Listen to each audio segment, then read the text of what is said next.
just let everyone know that's in attendee mode. If you were interested in addressing the board on any topic, please type your name and your topic in the chat window, and then we will unmute you when that time comes. But for now, I'd like to call the meeting to order. Ask everyone to stand and join us in the Pledge of Allegiance. I pledge allegiance to the flag of the United States of America and to the republic for which it stands, one nation, under God, indivisible, with liberty and justice for all. All right, and thank you. With that, I will make a motion to approve tonight's meeting agenda with one change, which is we will move item F up in the order of things. So it'll go D, F, then E, G. So with that change, can I get a second? Second. Second by Mr. Loyer. Any discussion on that? All right. Like always, everything will be a roll call vote. So Mr. Martin is a yes. Mrs. Wood? Yes. Thank you. Mr. McCarthy? Yes. Mr. Loyer? Yes. Mr. Patch? Yes. Mr. Hoyt? Yes. And Mrs. Sundit? Yes. All right, I'm just double checking. Give me 1 second just to make sure. Okay, we didn't have anyone join late. All right, with that, we do come to the time where normally we would have the community forum. Again, if you were interested in addressing the board, you just type your name and your topic in the chat window, and then we would open it up to you. So we'll give it about 10 seconds just in case there's anyone that was interested in that.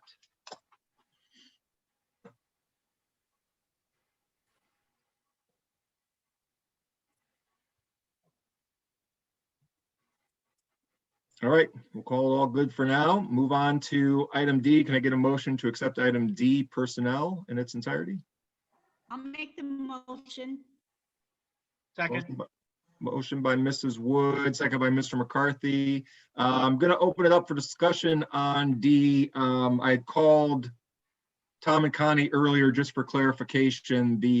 I believe it's in D2, just the position that we're approving there has a start date, I think, of 2019, but what we're approving is the move from probationary to, what's it called, Connie? Provision. You're muted.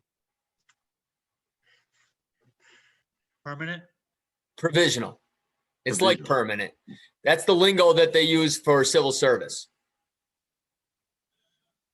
You're still muted, Connie. No, they did change it now. It is permanent. Yeah, Oh, 'cause wonderful. I see Yep. permanent down, reason for appointment. Yeah, it's permanent now. And that means that she's on contract. She gets her benefits. She met the probationary appointment requirements. Yep. Perfect. So any other discussion on anything in D? I had a question for clarification to make sure I'm understanding. So on D2 and 3, same bus driver. So am I understand that correctly? Resigning full-time position and going on as a sub? On a sub. Correct. All right. Anything else? All right. We'll go for the vote. Mr. Martin's a yes. Mrs. Wood? Yes. Mr. McCarthy? Yes. Mr. Loyer? Yes. Mr. Patch? Yes. Mr. Hoyt? Yes. And Mrs. Sundit? Yes. All right, thank you. And with that, with our changed agenda, we're actually moving to item F, which is special Andy? present. Yeah, Andy, can you send Christy the link? I'm trying, but my cursor is messed up right now, so I'm kind of blocked out. yes, I think I can. And I'll do that while I hand it over to Mr. Colabufo to introduce, or I'm not sure, I think it's Mrs. Ladd that's doing the budget workshop presentation. Yep. I will turn it over right now to business manager. Take the floor. Hi, everybody. Good evening. I wanted to start our budget tonight. And there is a draft budget attached here, but I don't go through all those pages because it's so long. It's 20, 23 or 24 pages long. So what I've done with the presentation piece is I've taken the top 4 slides off of the budget. So it has the revenue pie chart and the revenue detail.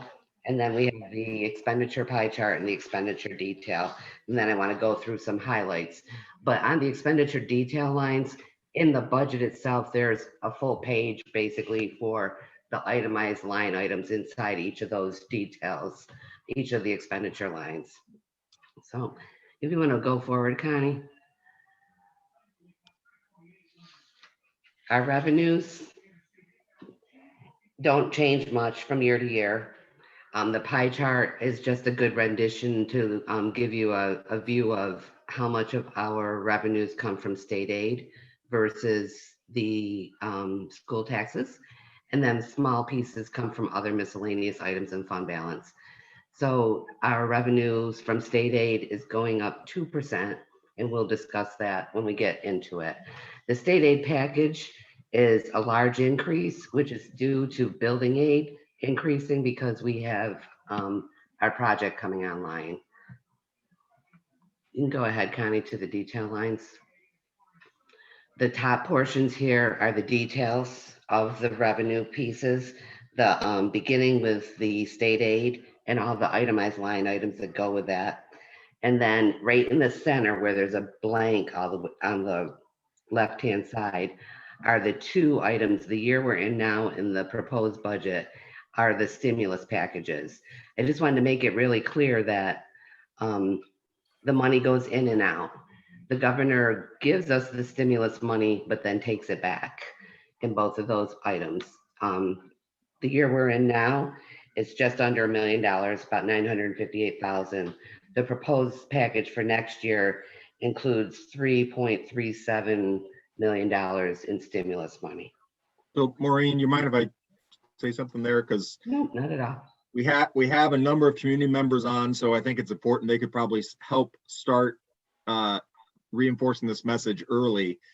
So the stimulus money goes to the state, but the net impact to our district is absolutely nothing. All it does is they take money out of one bucket, the state replaces that money with quote stimulus money, but we get nothing additional because of the stimulus package, correct?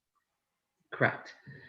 Yeah, the state takes it and supplements it, basically the state aid package. Yeah, because there's often in the past, since this pandemic started, often talk, whether it's through social media or other things about, this extra money that this district is getting. And I just want to make sure it's cleared up. There's absolutely none of that. And actually the big category of state aid, the foundation aid number, is unchanged for the 2nd year in a row.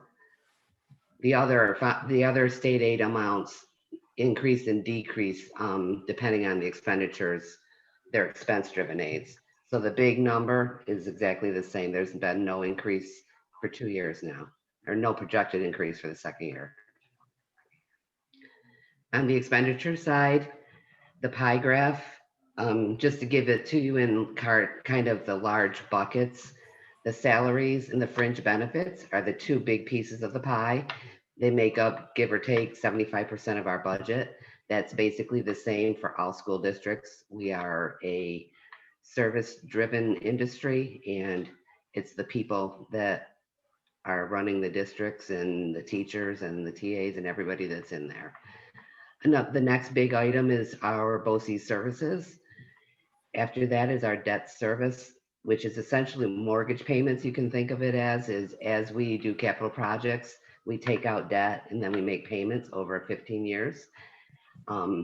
The other line is essentially unchanged, and that includes everything else. It's your supplies, your contractual expenses, your technology, the library services, all of those types of things are in other, and then the utilities and fuel make up the difference. So Maureen, that increase in debt service is a result of decisions made 2 and 3, if not 4 years ago, right? Again, just clarifying it, if we had the option to avoid that debt service based on what we know now about the pandemic, we would have, but those decisions were made long before that. Correct. And they have a corresponding revenue line too. There's building aid that's associated with the debt service. I've got that in another slide as we go down through. Great, thanks. So if you go down to the expenditure details, these are those same expenditures broken out into the account codes that are given to us by the comptroller's office. All schools use the same account codes, and these same items are included in the same account codes across the state. And as I was saying, also attached to tonight's meeting and on our website is a full budget that includes a page for each of these line items. So as people look this over the next couple weeks, please feel free to contact me if you have any questions about the details of the expenditure items. So as we go forward, I definitely want to bring out, highlight some items of interest here that I think are important that everybody understands as we move into this budget process. The big one right there that we just talked about is the stimulus money. This budget includes $3,370,609 in stimulus money. This is that number that is being discussed by everybody right now, whether it's a good number or not. You'll hear some districts are using it. Some districts are not using it at all. Others are maybe using half. That's the discussion that everybody's having. I put the little quote on there. I think it was last week that DiNapoli came out and says that they think they will be getting more help from Washington, that this is a good number. And we actually got something today, if I can find it, I had it here, from the ASBO link that basically said that Schumer came out with a letter to his colleagues, I think it was over the weekend, that the Senate does plan to approve a 1.9 trillion stimulus package. So that's bigger than the original number that Como used in this budget, but it's not as big as the number that the state is short. It won't give us the 15 billion as a state, but it's more than, I think it was 6.3 that he used in his initial budget. So as the time keeps moving forward, it looks more and more like that number might be a good number. But Maureen, other than good wishes and pixie dust, is there anything that says that whatever that number is, it's just going to be a negative in one column and an addition in the, I mean, the net result is going to be even, right? Right. The net result's going to be even, but without it, that's a huge deficit. So that's where the people are hedging their bets that the state will essentially be made whole by the federal money.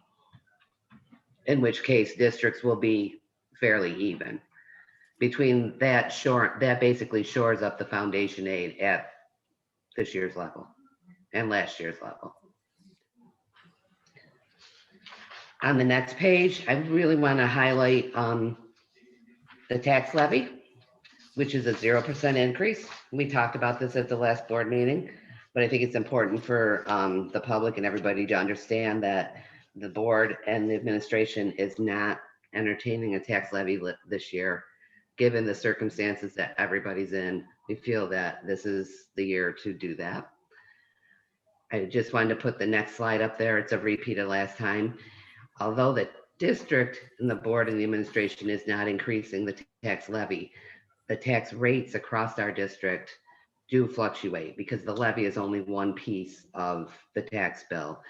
The town assessments and equalization rates also play a part in how much tax rates go up across different townships. This, I think, is also really important. The increase in the budget is 5.7%, but this is basically due to the 2017 voter approved capital project. It's a $40.8 million capital project. It's been going on now for about 2.5 years, and it's starting to come online in our budget.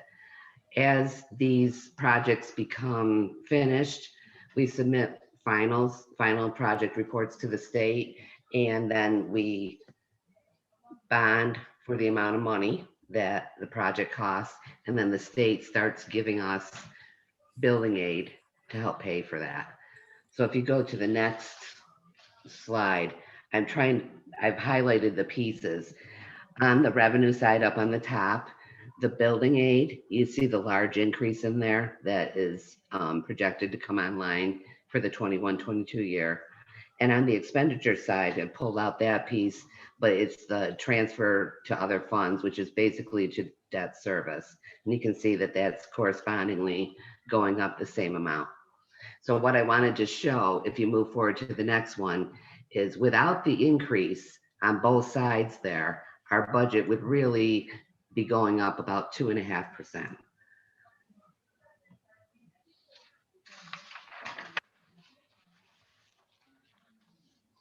And I also want to highlight the fact that we are using fund balance. We intentionally left our fund balance, our unassigned fund balance last year at the end of 2021 to be used in this year and next year, and we are doing that.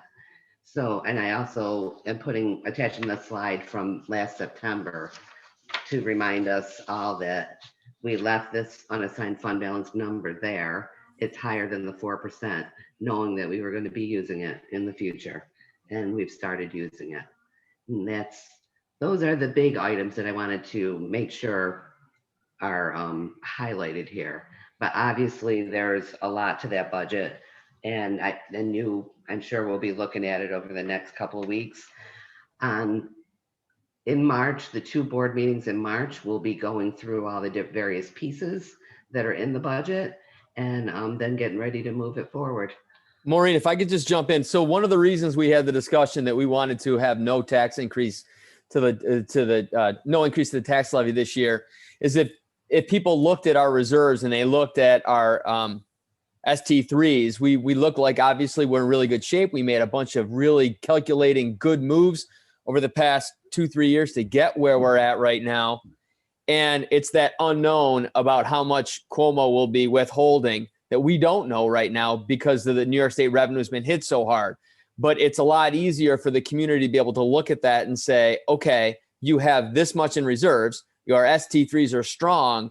How, if there's ever a year right now that you think that we should not hit the tax levy, this is the year. So I just you did a great job. I just wanted to hit that piece again, just in case anybody, the 6-7 people watching this right now, or other people may watch this in the future. I just want them to just have a good understanding of why this year, as opposed to other years, we are not hitting the tax levy. Thanks. Does anybody have any questions? Thoughts, items of concern? All right, great. And so one of the pieces that we do, or that I try to put together during the budget process, is a transportation bus purchase presentation, which we'll do next. And that is a piece of this budget. It's a more detailed set of lines for us to understand. Inside the expenditure side of the budget is transfers to debt service. Our buses are purchased and financed. Go ahead, Connie can go up to this one. Basically, all districts are entitled to transportation aid. So when we finance the buses, they will amortize the expenditures. We pay debt service payments on the expenditure side, and we receive transportation aid on the revenue side. Districts go across the board as to what their transportation aid ratios are. They can run between 6.5% and they can go as high as 90%. Our aid ratio this year has gone up to 88.7%. It actually went up 1.3% from last year. So what they do is, well, just like capital projects, anytime anything that's associated with debt must have voter approval. That's why the buses are always on the vote as a separate proposition, just like capital projects are. Once we have the voter approval, we have to submit to state aid for their approval in order to generate the state the transportation aid. And then they basically allow us, we finance it for 5 years because they pay it for 5 years. They give us 12 equal, or yeah, 5 equal payments across those years and amortize it over the 12 months starting after the date of the purchase order. So included in the proposed budget for next year is bus purchases. You can go to the next one, Connie.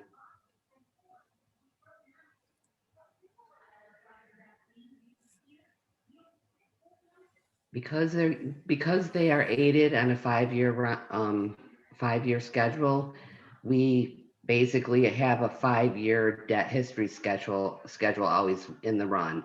So every year, a set of bus purchase debt payments will fall off and a new one comes on. This year or next year, we're looking at a 1.133 million bus purchase. And the one that would come onto the debt schedule, and the 16-17 year will fall off. So this is the 5-year history of our purchases of buses. Go ahead, Connie. The rates are down right now. So with an estimated interest rate of 2%, it's about $80,592 of financing. So the 1.13 million in buses would cost about 1.2. This is for 7 large buses, 65 passenger buses, and 3 what we call the small buses, the 33 passenger buses. And we're doing well with our purchasing cycle. And John is here to talk to you about the fleet information to show how the purchasing of the buses is bringing us pretty close to where we want to be with our bus fleet. You can go forward, Connie.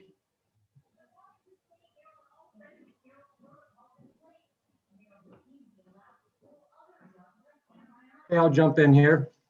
So our bus fleet consists of 87 vehicles. We have 62 big buses, 65 passengers, 21 little buses, 30 passengers, and 4 7-passenger gray vans.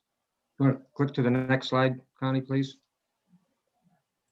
So we're looking pretty good. If you remember, the TAS recommendation for the big buses was 10 years, and the little bus 7 years. Our big bus fleet, we're looking good, especially after we get our next round of buses. We'll be right in our 9 to 10 year goal that we're trying to reach. Currently, our buses, we have 23 with 100 to 150,000 miles on it. We have 1 bus that's 10 years old. Next year, we're going to be in a 9-year rotation. However, what really gets us are the mileage. So we got to really look at the mileage this year. Since how we only drove half the mileage that we normally did, that helped us out on the mileages for this year. For the little buses, we got to get a little more aggressive. I know I've been saying that the last few years, and we've been trying to get 3 little buses each year to get us caught up to where we need to be. But right now we're not too bad a shape. We have 11 buses with buses over 150,000 miles, and we have 3 buses that has 200,000 miles. Connie, if you could move the slide. Yeah.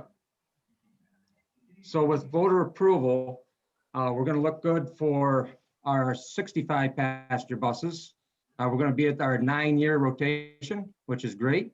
We're going to have 25 buses with 100 to 150,000 miles on it.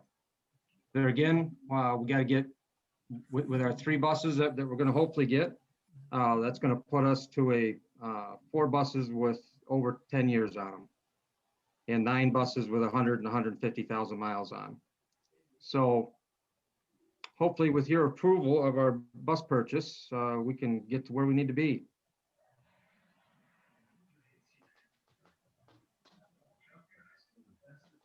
Any questions on the buses?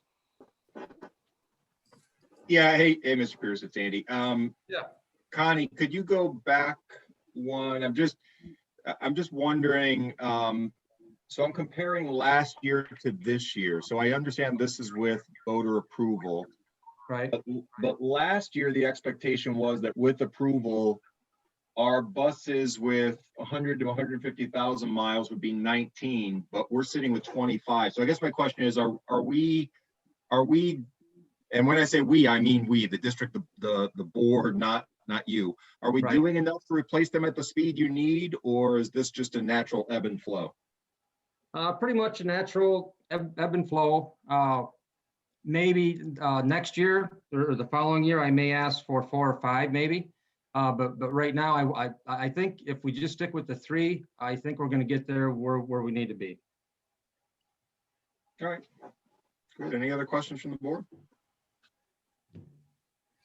And let me just say this real quick. I just want to let everybody know that John is like one of the most valuable resources to me because I'm up every morning at 3:30 a.m. to look at the weather. And John is the person that I am talking to as he is connecting with all of the different plow crews among our 200 square foot district encompassing 3 counties. Could not do that without John Pierce. Thanks, Tom. You I got just want to put a plug into all of our staff. Our team is great down at transportation. Everybody's been thrown a curveball, and they've been nothing but helpful. Times are tough, and we got underneath each other's skin sometimes. But at the end of the day, the kids are all home safe, and I can't be any prouder of my staff than what I got right now. So I just wanted to throw that out there to them. Thanks, John. Thank you, John. You're welcome. Great job. Thanks for the presentation. Thank you. And if anybody, just to put back out there too, as you start going through the details of the budget document, please feel free to email, give me a call so that we can discuss them when we come to the next board meeting. Yep, great. All right, thank you. And with that, we'll go back up to item E, which would be our consent agenda. And I'll make a motion to accept item E in its entirety. Can I get a second? Second. Second by Mr. Loy. Any discussion or question on E? And I just want to note for Pearl that Mrs. Fishman is in the meeting now. So when we vote on this one, she'll be there.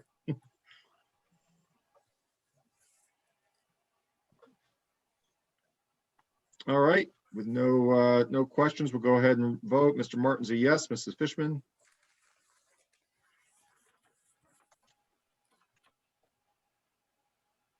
At least I think Mrs. Fishman is there. So much for that, Andy. Give me a thumbs up, Christy. There you go. That's a yes. That's a visual yes from Mrs. Fishman. Mrs. Wood? Yes. Mr. McCarthy? Yes. Mr. Loyer? Yes. Mr. Patch? Yes. Mr. Hoyt? Yes. And Mrs. Sunday? Yes.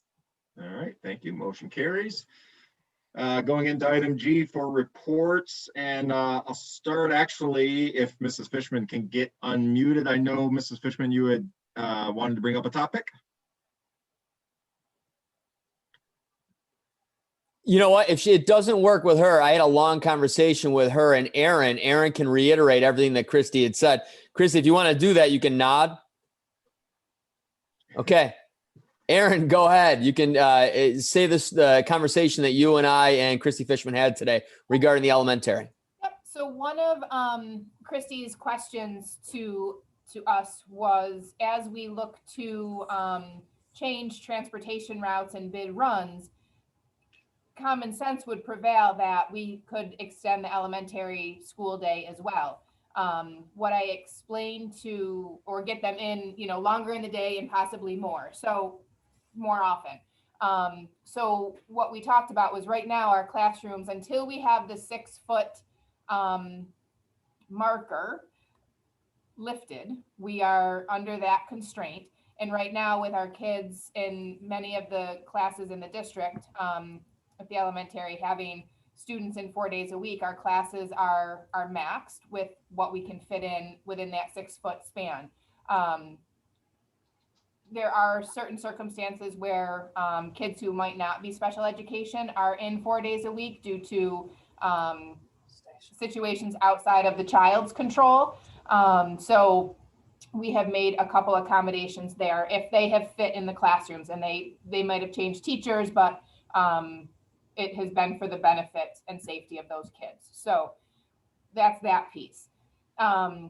The length of the school day for the elementary, unfortunately, right now can't be changed because we have those kids who are on the opposite cohort. So if today's a Monday, so the Thursday, Friday kids are still getting on with their teacher in the afternoon, even though we do have a lot of teachers doing what they're calling simultaneous synchronous, if I said that correctly, but there's still the small group intervention block of time, which we don't have enough time during the school day to have that time period. So not all students might get support from the classroom teachers in the afternoon, but those kids who get that intervention block have, 20, 25, 30-minute increments of time. Some teachers will do that and then have time for remediation for ELA or math if based on the lesson and the feedback from the day. They've got another small block of time for that as well. So that happens in the afternoon, but also during our day, our elementary kids have lunch in the classroom and they're with their classroom teachers. And that's because the teachers have their lunch period when the students leave and get on the buses, and the buses are gone at 1 o'clock. So it's kind of, we're doing a lunch and learn. It's kind of a working lunch kind of thing for the kids. Are there, the teachers get their lunch. The teachers also in that day, because our librarians, 3 of our librarians are teaching elementary classes, the virtual classes. One is co-teaching, one librarian is co-teaching. And our music and art teachers have classes for all kids on Wednesdays.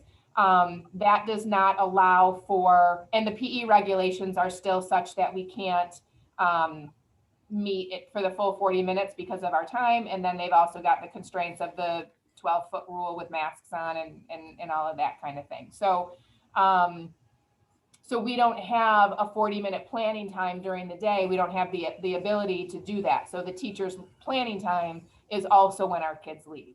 So due to those constraints right now, that is why our day cannot be extended, because even if we went to a fuller day, our teachers wouldn't have the opportunity to get their planning time because we don't have the classes to take that role of a planning period. So it makes, sure, we're lengthening the day, we're bringing kids back and it would make sense, but we've got some obstacles right now that are in our way.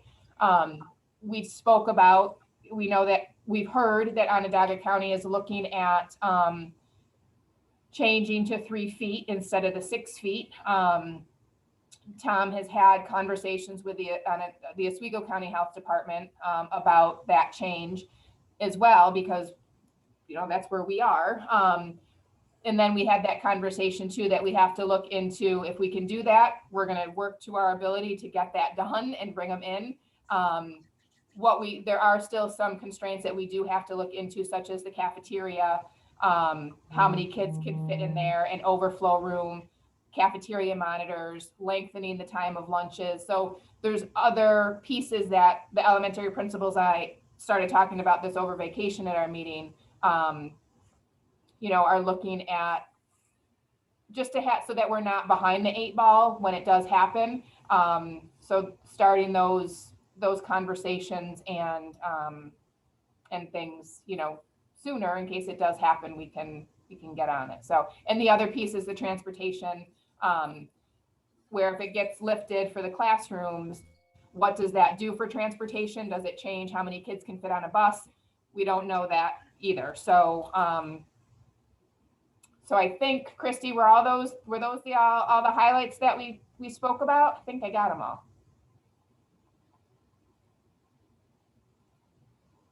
Oh, she can't answer. Are you looking at her? I got to pull. Looking at her. And she put something in the chat, she said. Yeah, she's been answering in the chat though. I'm watching her. Great. Right. Yep. So I guess on the same vein, just Tom, if you want to give the board, I mean, obviously, we're all aware of the hybrid survey, but at the end of that, I guess one of the questions is, whether, let's say, Oswego County and Onondaga County do revert to a 3-foot rule, whatever it is, at some point, there is the whole diminishing returns. Like, I don't know what the answer is, but, if they change this May 1st, by the time you implement it, the year's over. So at what point do we say, we're kind of locked in because a change would be, defeating its purpose? So I'm gonna touch upon that. I'm gonna touch upon the differences, the discrepancies in both health departments' guidelines, Onondaga County and Oswego County. I just quickly want to just give the final numbers that we had. Can I jump into that now? Yep. Okay, so Paul V. Moore has a total enrollment of 1,107 students. Out of the 1,107 students, we were able, in this second survey, we were able to get double the amount of responses than we got in the first survey, which really helped us out, not only determining how many days of in-person learning we can have, but also helping us determine busing routes and in the runs. And that's going to be huge for John Pierce to have us ready for April 5.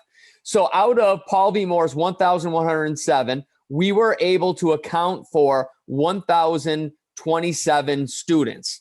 Out of the 1,027 students that were accounted for, 605 have parents that want to remain 100% virtual. So that's 605 that want to remain 100% virtual, and 422 whose parents want them to take part in the hybrid model, which has some in-person learning and then some days remote. So if you look at it, that would be 41% based on the number that we had received of 1,027 accounted for. But if you just say, okay, we're still missing 80 people, and we've been making those phone calls. So we're going to keep making those phone calls over the next couple of days to try to have the parent answer what their decision is, because we need that right there to determine it, not the number of in-person days, because we now know what that's going to be. I'm going to say that in a second, but we're going to need that for the bus runs, since right now we're only allowed to have no more than 22 on a bus. So that's basically the number, 422 hybrid. I'm assuming out of the 80 people that have not responded, we're probably going to have a chunk of those people, since we changed the second survey and it said, we are not assuming if you leave this blank that you want to keep everything as is. So I'm assuming that a good chunk of those 80 people right there are going to say, oh, I was busy or whatnot. Fair enough. It's a busy time. But they'll probably say they want hybrid as well. The magic number at the Paul V. Moore is 360 at any given day. And again, how we came up with that number is the cafeteria. So in the high school, they're able to have 4 cafeteria, 4 lunches. That's 1 per grade level. And looking at that cafeteria and doing the 6-foot rule, that comes out to 120. I'm sorry, that comes out to 90 in each of the 4. So again, ironically, the number there is 360 of that threshold. So looking at the 422 already, we have the numbers to be able to go AABB, let every kid come in 2 days. The high needs special ed kids, they still come in every day. But the bulk of the students that want to be able to come in will be able to have that 2 days. That gives us also a little bit room. It's not overflowing each classroom, but that gives us the ability to, if some parents say, okay, I've had my kid, they're stressed out, the mental, the fatigue of this, they decided they want to come back in. We've got room with that. The only reason why on our survey, I said, well, after the survey on Sunday, when I said to the parents, if you haven't filled your response yet, please do that, because we need to determine whether it's going to be 2 days of in-person learning each, which it looked like it was going to possibly be around that, or 4 days. If the numbers were so low, we wouldn't just keep 4 kids in a classroom. We would then say to them, well, we obviously can accommodate all of our learners if it was below that 360, but it's not anywhere near that. So high school will be twice a week in-person learning. Middle school has a total enrollment of 794. This survey, it was amazing participation. We had 734 students accounted for. 394 who have parents that wanted the hybrid model, and 340, so roughly 54 less, wanted their kids to remain virtual 100%. Looking at that cafeteria, following the rules that we have to currently abide by of the 6-foot rule, that gives us 120 students in each of the 3 lunches that we have there, 3 grade levels, 3 lunches. And that number, ironically enough, is also 360. So the number already for a hybrid is 394. It's already, 34 above that limit. And we have 60 parents that we're still trying to get a hold of. And we're assuming that very similar rationale to what I just said for Paul V. Moore, those 80 parents we can't account for. When we account for these 60, we believe that 394 is going to get pushed up even more, which then will just allow us to be able to have 2 in-person days. And again, full days for students with high needs, special education issues. So that's basically that right there. However, if Onondaga County, if you watched it again, Onondaga County Executive Ryan McMahon said it again today when the reporter asked him, where are we with this 6-foot to 3-foot?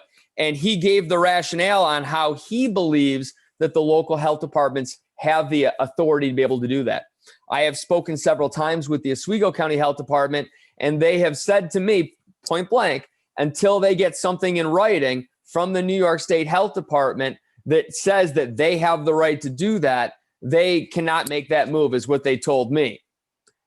On that note, it's really important that people do take a few minutes to look at Onondaga County's revised guidance that came out maybe 2 or 3 weeks ago, and then the Oswego County's guidelines that just recently came out about a week ago, because there are some details that are hidden in there that honestly, I don't want to be, I'm not pointing the finger at Oswego County. I'm trying, as the superintendent of the Central Square School District, I have to represent the parents. And if the parents are confused and anxious and quite frankly upset, how can there be such a discrepancy between 2 health departments that are so close to each other?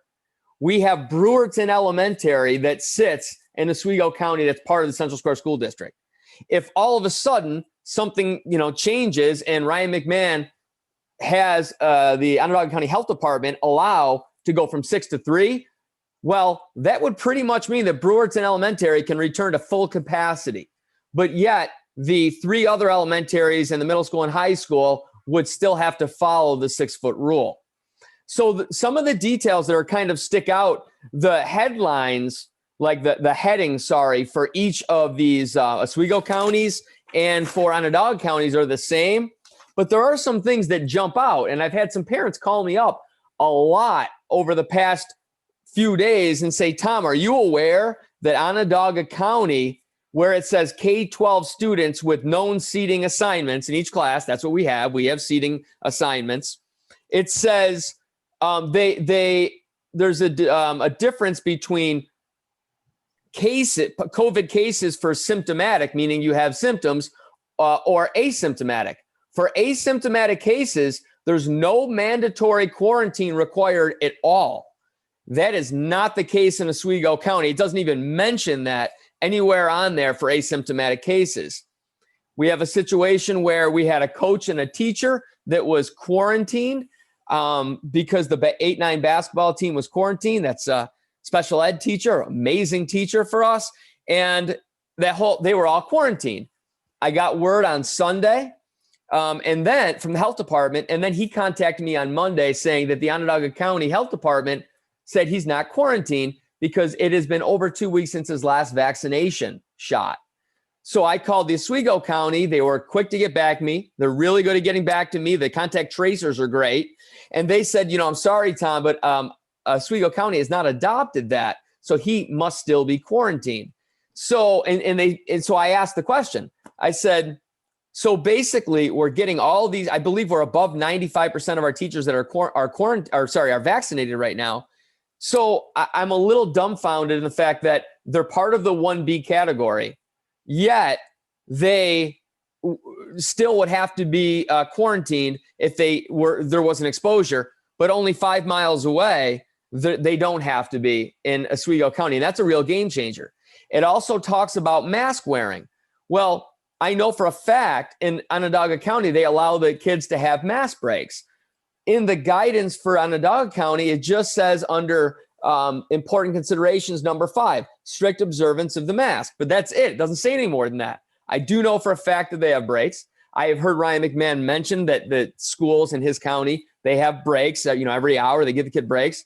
But the Oswego County came right out and spelled out that the mask breaks cannot exceed 15 minutes for the entire day.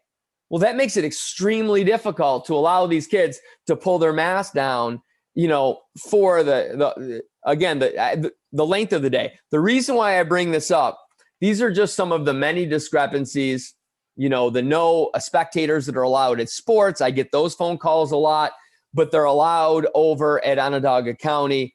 And I just want to publicly say this for any parents that are watching this right now, because I still have parents that call me up and they ask me, come on, be honest.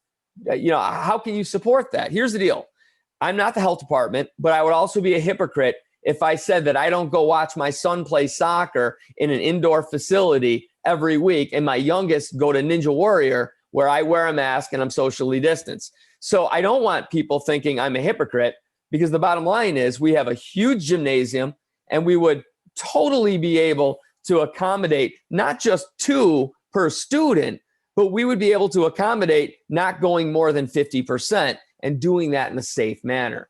So I just wanted to take that opportunity to let the parents know who continue to call me about the spectators. I have no problem with spectators coming in once the health department allows us to be able to do that.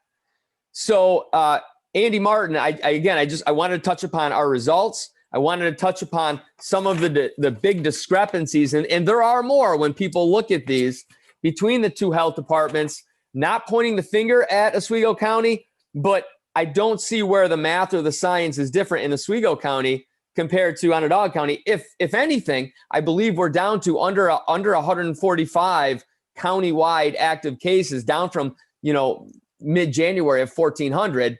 There are still a lot more cases in Onondaga County, but they have safe measures in place where families can come in and to be spectators. That's a very meaningful thing, whether it's Winter Guard or whether they want to watch them playing sports, that they can't get back those times once those kids, are out of high school. If we can do it safely, then we should be able to do that. Tom, I understand you have to work with the health department, and everything you said was very nice. I'm not going to be quite so nice. The board wrote a letter to the Oswego County Health Department. We've received no response about allowing spectators. I have left 4 messages over the last 2 weeks, gotten 0 response. And not that it means a hill of beans, but I left on the message that I'm the board president of the Central Square School District, hoping that maybe they might want to engage and start a conversation, but that didn't help. And when they give you this lame excuse of waiting for the state, every day Oswego County Health puts out a statement, and our legislative chairman, Weatherup, is on there as well. And the paragraph at the end says, under New York State public health law, the Oswego County Health Department is the sole public health authority regarding the COVID-19 pandemic response over all persons and entities within the county of Oswego. If they're going to say it, they need to do it. It's time for them to do their job. And if they don't start doing it, we'll invite more and more reporters to our meetings and to do interviews, because it's infuriating. We want to make a decision for our students. They won't let us, and yet they won't make the decision. So I know you have to work with them and be nice, but I think we need them to either do their job or get someone else in there that will. And Andy, I definitely want to say the powers that be that make those decisions in Oswego County are different than the ones that are doing the contact tracing and the nurses who have done a phenomenal job. When I call them, a parent calls me up, they have questions about a case or their quarantine. the health department, these nurses, these contact tracers they always take my call. It could be 9 o'clock at night. It could be Friday night. It could be Sunday morning. So I just want the people listening that we are very grateful to the contact tracers and the nurses that take our calls. Yeah, and so to kind of, I guess, clarify, Tom, I apologize because I'm not sure how to say his name, but I'll be very specific. Oswego County Public Health Director Jiancheng Huang is who I'm talking about, that has not responded to a letter, a phone call. I've talked to many parents in the community that have left messages, and the one person that was able to get through, and I think by accident get him on the phone, was treated fairly rudely, and the conversation abruptly ended. So everyone else at the health department, keep doing a great job. The director, Jiancheng Huang, I wish would do his job, quite frankly. I know, not much to say after that. So I apologize, Tom. Anything else from your side? No, again, I just wanted to go over those results. And I'm happy to be able to get as much, of a win-win as we possibly can. I do know that there are parents that are worried now regarding the masks, that teachers would have to wear a mask. But again, this is one of those things that in Onondaga County, they don't have to. So if a teacher's been vaccinated, like the majority of their staff in Onondaga County and in our staff in Central Square and most of our county teachers and TAs and whatnot, anybody that wanted to be part of the 1B category, that if we can just do what Onondaga County is doing, our teachers can take off those masks when they're providing their synchronous simultaneous instruction, which means the live instruction to the students in the classroom and all of those at home, and not be fear of being quarantined because they have had the vaccination, beyond the 2 weeks. So that's just another one of those differences that some may think it's a small minor difference, but that could make a whole world of difference, especially if we have students that are possibly hard of hearing, and really rely on seeing the teacher's voice. And yes, we do have the masks where you can see the teacher's face, but now we're seeing that those are fogging up. So again, I just wish that however it worked, the two health departments that make up our district, Onondaga County and Oswego County, can be a little bit more on the same page. And I think that would take off a lot of confusion that is really circulating amongst our parents. And I totally understand why they're upset. Any questions or comments for Tom from the board? This is Tim. Two comments. It's complete insanity. I listen to this stuff and I'm just kind of shaking my head. And my other question would be, or my comment would be, Chris Todd should be screaming from the rooftops about this. And I've not seen a memo or an email or anything from him. He should absolutely and unequivocally be screaming and getting something done about this. Enough is enough, as you just referred to, Andy. Somebody's got to get this addressed. And I don't think it's going to be us, quite candidly, unfortunately. This is complete insanity and unfair to our student, athletes, band, whatever it is. No, agreed.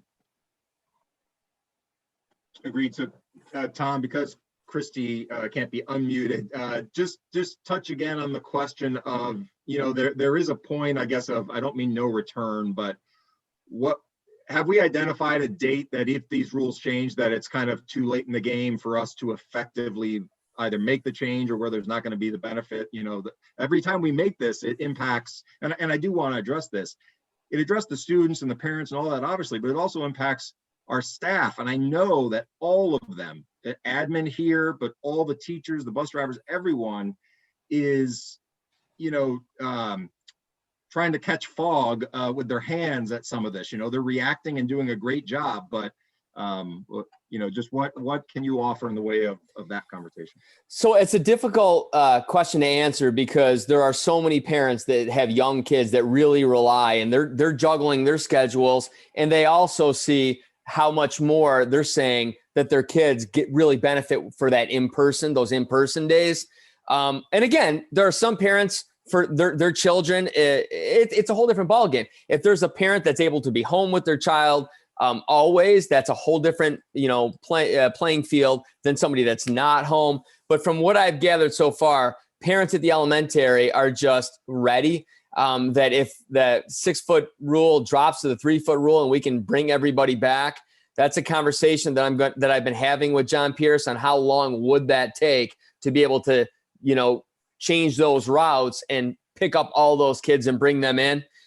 It's going to have to be a conversation that we have publicly, possibly at the next board meeting, because if it is something like in June, I mean, like you said, diminished returns, you're going to make a change like this with a few weeks left in the school year. But if it can happen earlier than that, I'd have to believe that I will do everything in my power to make sure that we can do this for many reasons. It would be very helpful to our staff members at the elementary building to be able to have more kids in there where they're not then jumping and they're providing small groups. They would then be able to have more time in the day that they can do all of that.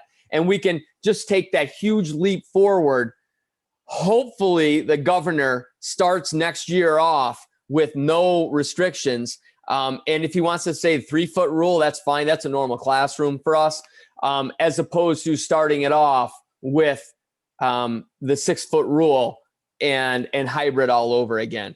But it would be, Just to clarify, definitely. I know you were talking elementary. This applies to both, right? Because if it changes, it'll change for secondary and elementary. But just as an example, whether the community understands it or not, for instance, this go around with this change to a hybrid model, the lead time between now and it's April 5th, I think, is when it would take effect, is to allow what needs to be done for transportation to bid the bus routes. Well, if everyone comes back, I mean, that kind of lead time may be shortened. I don't know. But the reality is all that has to be done again, correct? Well, so remember, we have the bus runs of what it would look like of all those kids in that area, because as Ryan McMahon said today, the Onondaga County executive, there's no way that they would lessen the restrictions in the classroom. It's hard for him to wrap his head around. He said this publicly today at his press conference, that they wouldn't do the same for transportation, because if they did leave it the same in the classroom, or if they lessened it in the classroom, but they didn't ease up with the busing, to me, that's going to create the haves and the have-nots. So the parents that have the transportation that can bring their kids, okay, you get your kids in, there's a spot ready for them. We'll accommodate that. But I do feel bad for those parents that don't have means to bring their kid on the other days, because we literally can't buy 100 buses. I mean, we're just asking to buy 3 ones right now, putting that to vote. But we can't have 100 or get another 100 bus drivers to be able to accommodate that. So that's something that has to change. It definitely has to change in our classrooms, getting shrunk down from 6 feet to 3 feet or 6 feet to nothing, since the governor approved wrestling and basketball and all of the other things. I think they need to look at this and say there haven't been spread in schools. Teachers are now, being quarantined. Being vaccinated.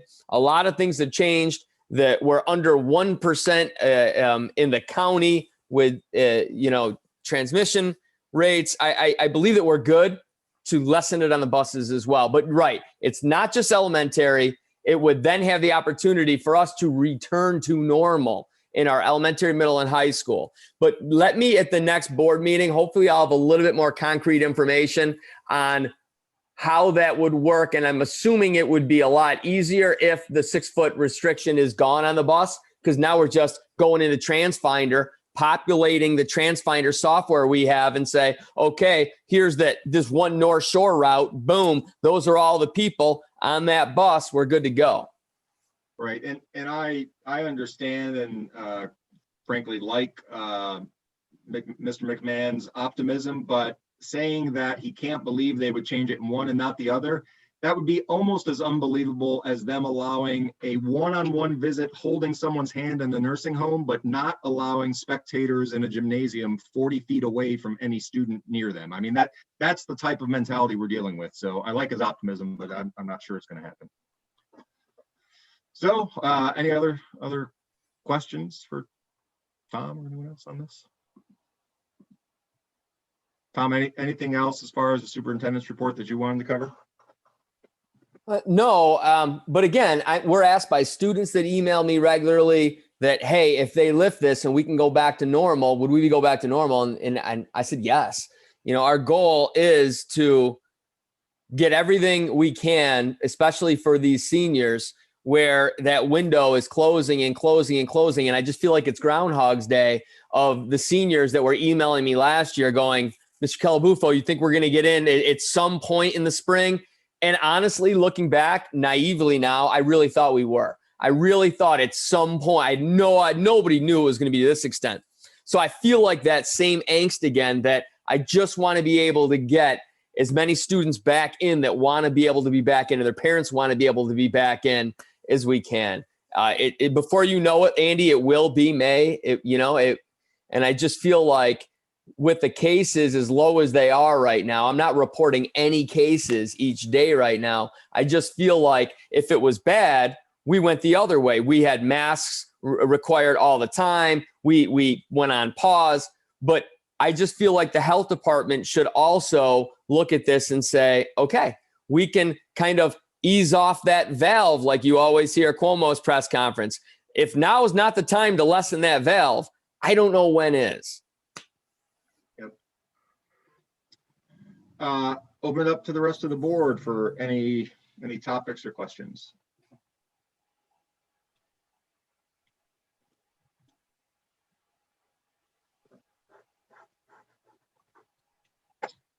All right. And it's Mike. Saw something on TV the other day. I can't remember what state it was in. It might have been, I don't know, Florida, California, who knows. That a group of students, basically got together and they started setting up, their own prom, their own special functions. I know it's not our place to do that or say that or whatever, but I'll say it. Is there anybody out there in the community that's thinking about that kind of thing to support the students? I don't know. I'm winging it. These kids have gotten shafted 7 ways a Sunday, and Maybe there's an old granary where they could do like the Footloose recreation. maybe something. Well, Hold on, Andy, share your idea. I know. I hate to do it, but whatever. Cuomo can come after me. No, Mike, all kidding aside, if they don't ease it up and if it's needed, I mean, these are the sort of things I think we're going to have to do. So for instance, my wife and I last month celebrated 25 years. We didn't do anything, but I'll throw a renewal of our vows because that'll allow us to get together as many people as we want to invite, within the guidelines. They won't do it for a prom or a ball, but we can do it for renewal. So these are the things I think we should look at giving some ideas to the community. Here's how you can make it happen. That's why I'm bringing it up, because Yeah. this is Minister. crazy that we're not having these kind of things, and whatever. All right, go. Go ahead, hit it, Connie. Go for I it. just said I know an ordained minister that would do it for him. My assistant superintendent is also an ordained minister, Mike. She wanted to get that out there. If anybody Okay. I'll do Andy's vows for him. We've lasted 25 years, Connie. I don't know if we can survive a renewal by you. Amanda Hall, if you're still on, don't use that as a clip, please. Yeah, please, Amanda, don't put that on the news tonight. Thank you. No, but really, Mike's point is well taken, and I really do think we're going to have to pivot and start helping those conversations be had, because it really is important. I think, for the short time frame last year, I think what the district and parents were able to do for the seniors was fantastic. We're literally talking about quadruple the time frame for these seniors and the number of events that they've missed out on. So I think it is important, Mike, and Well, it's a topic of discussion. I saw it on TV. A couple kids, kid on TV shows up in a suit and tie. He's got this great idea. He built a team. They got organizations out in the community that are helping them fund it, businesses and whatnot, and donations. I'm just throwing it out there to get somebody thinking about this stuff if they haven't already. I mean, heck, I'll help as much as I possibly can. But one, the kids need to be back in school, period, dot. Said that a long time ago. That's my opinion. I'm sure someone else is going to jump on top of this as well. And two, if there's anything we can do to help them out to best enjoy their last few months in school, then I think we should try, whether that just be talking here in this forum and trying to get some ideas out there, or put in the sweat equity. I don't know. It's my 2 cents. And Michael, here's the thing. It's not like right now we're looking at a spike. We're not looking at bad numbers. And talking to the other superintendents in Oswego County, we were all scratching our heads saying, hey, for the last week, we've had really no cases to report. So again, there's a time to tighten things up, but then there's also has to be that equal time to loosen things up, because this is for our students. These are milestone events. And if we don't put that effort, I don't want to hear the governor talk about the Bills game and he wants to be the Bills game, because here's the deal. Most people are going to forget that, but kids are going to remember their prom and they're going to remember graduation. And if we can do it safely and it's not right now bad numbers, I don't see how we don't move in that direction. I don't see how we don't have spectators when it could clearly be done safely. I do grocery shopping at Wegmans and Walmart, and there would be far more people in those stores than would be in our high school, spread out, sitting down, watching their kids play. So that's my 2 cents. And again, maybe it's different from state to, I know it's different from state to state. I don't know what we can and can't get away with here, but I mean, if we bet on a 7 and we're waiting on the numbers to come down and we're going to do something in-house, well, all it's going to take is day -1 and a number's going to go up and the light's going to go off and they're going to get shafted. So if there's another way that we can get around this, maybe get around it isn't the right word, but whatever. You know where I live, Andrew, not you. Oh, he means not The me. other one. Yeah. You know where I live. It is what it is. Kids are getting shafted. Hey, Tom, I don't think it's much work, but would you mind, and maybe between you and Jacob, our student board rep, if you can just check in with the class, we still have the class advisors, right? So between the class advisors and the student kind of government for those, for our seniors and juniors, just let them know that, you know, the board is certainly interested. We'd love to hear anything that they've been able to come up with as far as plans for some of these events and anything we can do to help them be creative to make it happen. So Andy, they already have all these plans. They have some really cool things that they want to do down at the stadium. They've got a lot of ideas for prom and whatnot, but we just need to be able to get the approval to be able to do that. But they put that time in. So what I can do too is share with the board what their plans are right now. I can get that. I already have that from Kristen Enright. And I can share a lot of those things that that they were already talking about with the board. You're saying to do something on school property, that kind of concept? Yeah. So there's confusion right now is we're kind of between categories. So we know what the regulations are for sports, and those regulations are a lot less intrusive than they are for band, right? They got to stay 12 feet apart. Obviously, soccer players don't have to stay apart at all. But then there's like marching, like winter guard inside. Right. Yeah. Right. I get that. I guess the point I'm trying to make is that if all this work and effort is going to be put into doing something on premises, and all it's going to take is one tripwire to be tripped and it's shut off, maybe there's another venue, another path that can be looked at. I'm not trying to put words in anybody's mouth, but maybe there's another venue or something that can be done that's got less of a liability, day -1 for our illustrious governor to shut off the lights. Right. Just throwing it out there, spitballing, that's all. Anything else from the board or student board rep that wanted to be brought up tonight?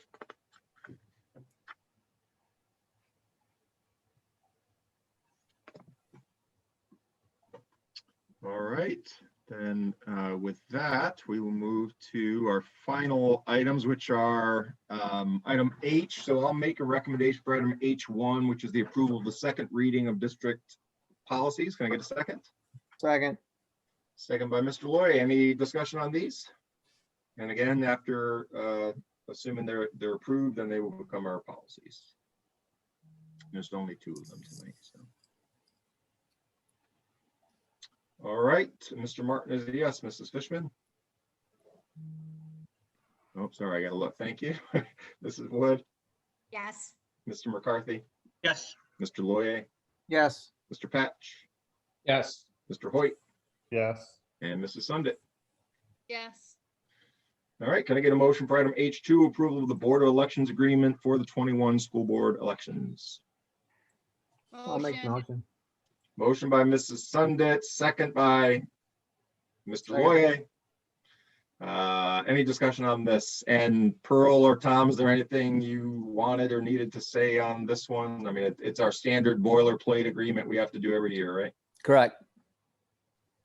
And as far as we know for now, both the elections and vote are expected to be carried on in a somewhat normal fashion. Mail it. Yeah, Pearl, if you want to jump in on this, as you are the clerk and you have more dialogue with them directly than I do. But from what I am to believe right now, tell me if I'm wrong, Pearl, that we're to assume that everything is going to be normal, correct? She's muted, but she said yes. Okay. All right, any other discussion on H2? All right, Mr. Martin is yes, Mrs. Fishman. Thank you. Hi, Katie Fishman. Mrs. Wood, Yes. Mr. McCarthy, Yes. Mr. Loye, Yes. Mr. Patch, Yes. Mr. Hoyt, Yes. and Mrs. Sundit. Yes. Thank you. All right, with that, I believe our next meeting, I'm looking at the calendar, is March 8th, if I'm not mistaken. So until then, I will make a motion that we adjourn. Can I get a second? Second. Second, Mr. Loy. Any discussion on the adjournment? Mr. Martin's a yes. Mrs. Fishman? Big thumbs up. Mrs. Wood? Yeah. Mr. McCarthy? Yes. Mr. Loye? Yes. Mr. Patch? Yes. Mr. Hoyt? Yes. And Mrs. Sundit. Yes. All right. Have a good night, everyone, and we'll see you, if not before, in a couple weeks. Take care. Hey.